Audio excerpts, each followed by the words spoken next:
ஆந்திர முதலமைச்சர் ஜெகன்மோகன் ரெட்டி தன்னுடைய ஜனநாயக கடமையை ஆற்றினார். இதுகுறித்தான கூடுதல் விவரங்களுடன் இணைகிறார் எமது செய்தியாளர் நந்தினி.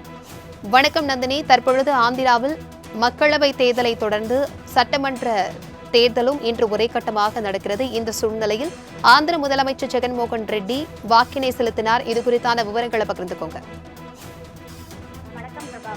ஆந்திரா முதலமைச்சர் ஜெகன்மோகன் ரெட்டி தன்னுடைய ஜனநாயக கடமையை தற்போது நிறைவேற்ற இருக்கிறார். மக்களுடன் நீண்ட வரிசையில் நின்று ஆந்திரா முதலமைச்சர் ஜெகன்மோகன் ரெட்டி வாக்களித்திருக்கிறார்.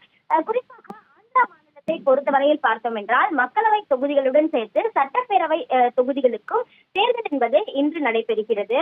ஆந்திராவில் இன்று காலை முதலே பரபரப்பான சூழல் காணப்பட்டு வருகிறது.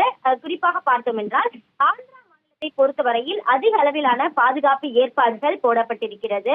அந்த வகையில் மக்களவை தேர்தலோடு 175 சட்டமன்ற தொகுதிகளை கொண்ட ஆந்திரா மாநிலத்திற்கு தேர்தலும் இன்று நடைபெறுகிறது.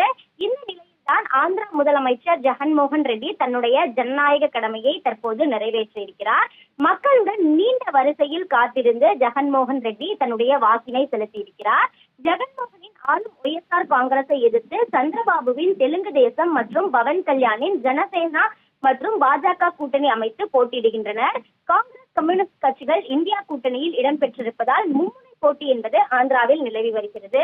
பிரச்சாரத்தில் ஒய்எஸ்ஆர் தெலுங்கு தேசம் கூட்டணி கட்சியினர் பல இடங்களில் மோதிக்கொண்டதை தொடர்ந்து மாநிலத்தில் தேர்தல் பாதுகாப்பிற்காக 26,000க்கும் மேற்பட்ட காவல்துறையினர் வரலாறு காணாத அளவில் குவிக்கப்பட்டு பாதுகாப்பு ஏற்பாடுகள் என்பது பலப்படுத்தப்பட்டிருக்கிறது.